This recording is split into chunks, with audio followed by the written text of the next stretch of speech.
Alright, this video is for a good friend of mine, Dave. If you guys use wingers, every once in a while you have a servo go out. And some of the original winger servos, this is all plastic gearing. And so they wear out really fast. So if you go to buy a new one, they're approximately 45 bucks, 44 bucks.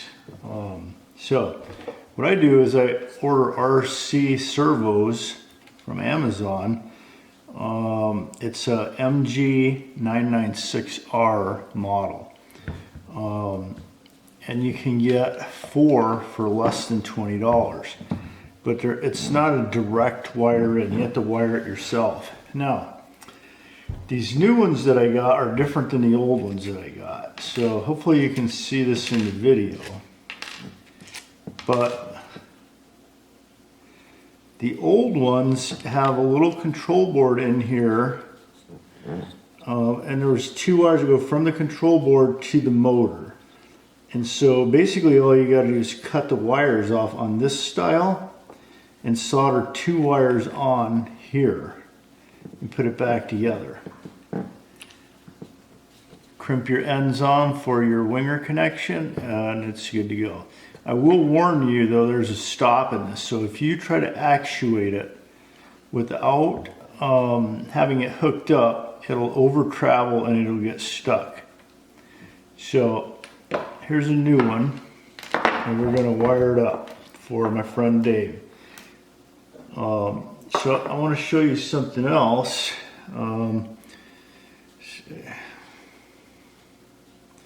Before you take these apart, you need to tape the gear side together so it can't fall apart. If you don't, all the gears will fall all over the place, and I'll show that for a second. So the front side with the sprocket, I'm just going to put a tape over the seam of the servo right here. I'm going to pull it across to the other seam. So the top half of this gearbox can't fall off. When I take it apart,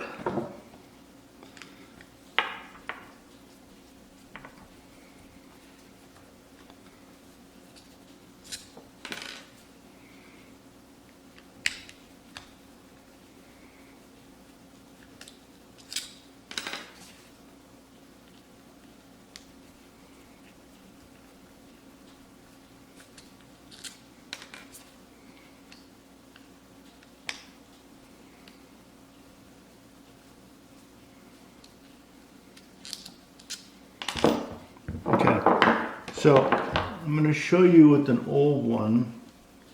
This is an old one that I have that doesn't work anymore. If I were to take this apart without taping the gearbox together,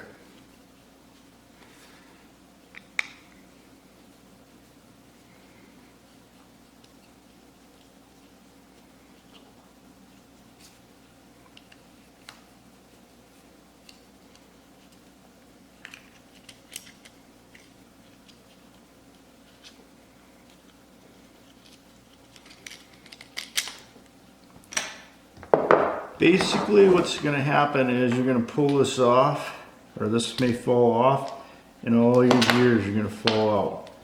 And yeah, you can put them back together, but it's kind of a pain. I don't know if you can see. So you got your motor, it's got a drive gear, and there's 5 other gears inside of this. So if you tape it up, you won't have to worry about that.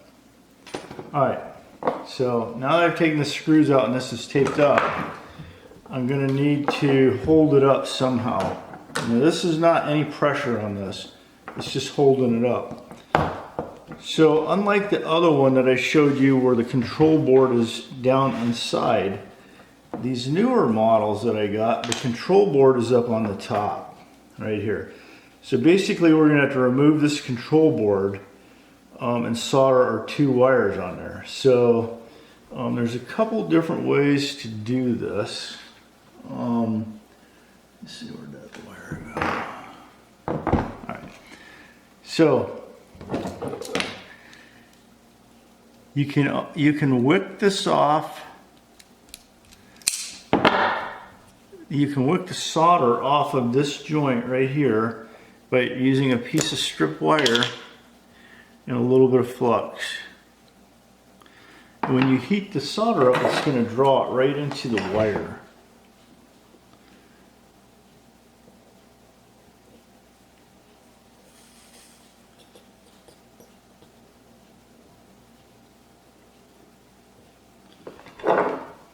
And then the easier way to do it is if you have a solder sucker, you would just heat this up and it'll take the solder right off. It's a lot faster, but you may not have that.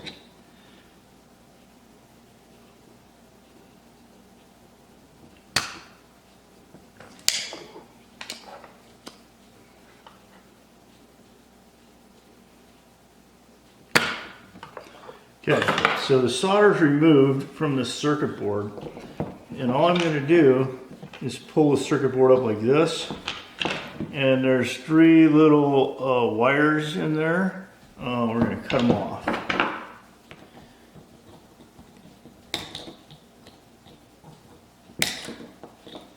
Okay, so we don't need these wires, but I like to keep the little waterproof seal that goes on there. So I'm going to pull that off and I'm going to put my new wires through it after I solder them in. Alright, now because this one is a little bit different, this motor is actually turns right here. So what we're going to do when we're done is we're going to take some 5-minute epoxy, and I'm going to just run a little bead where the plastic and the motor meet, and it's going to hold the motor in place. All right.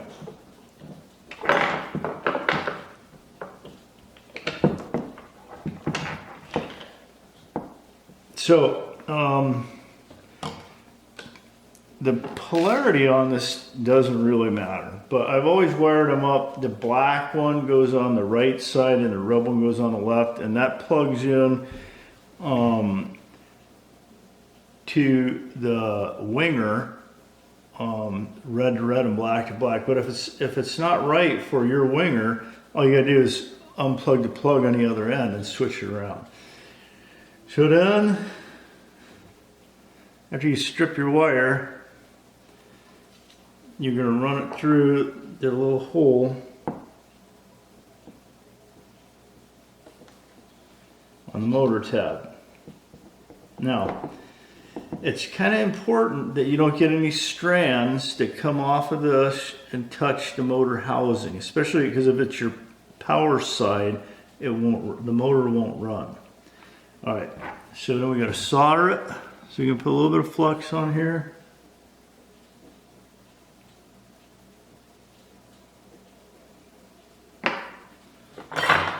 And we're going to solder it in.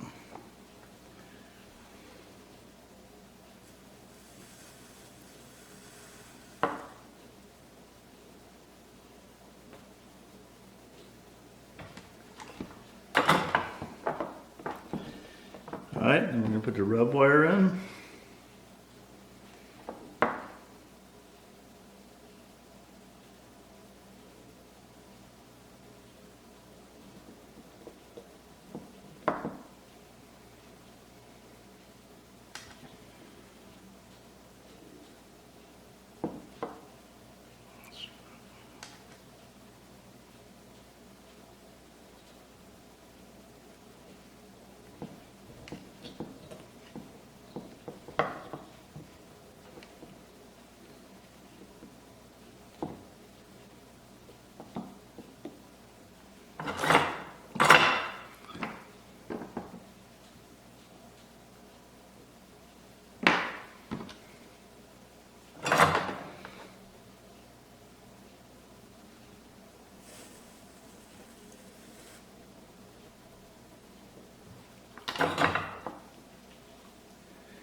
Alright, so we got a good solder joint. Then we're going to take our little grommet.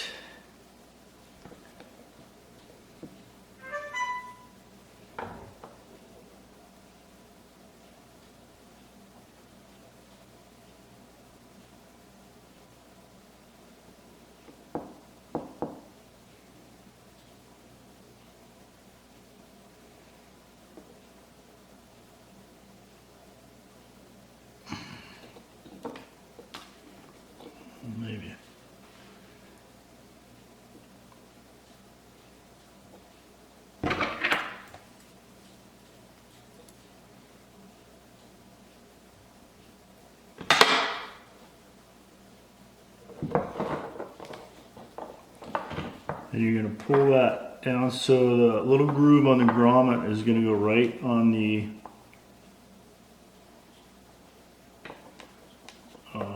wall, and the lid's got a notch in it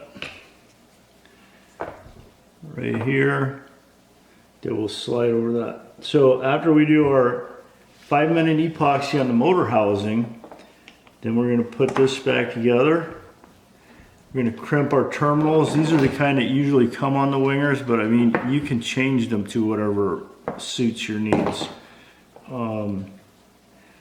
You're going to put your 4 screws back in and take your tape off. And then I just used the old arms that came off of the wingers. However, these kits come with a whole bunch of different arms. So you could actually change it to a new arm if you wanted to. Like if you were to use this particular arm, you'd have to cut 1/2 of it off because there's not enough clearance inside of the winger to use it. And that's really all there is. The other question you might have is what kind of wire did I use? It really doesn't matter. It would probably have to be at least 24 gauge. I prefer to use 20 gauge because it's a little stiffer. And this is marine grade silicone coated wire, so it's a pretty durable wire. But you don't have to use that. You can use any kind of automobile wire, whatever works for you.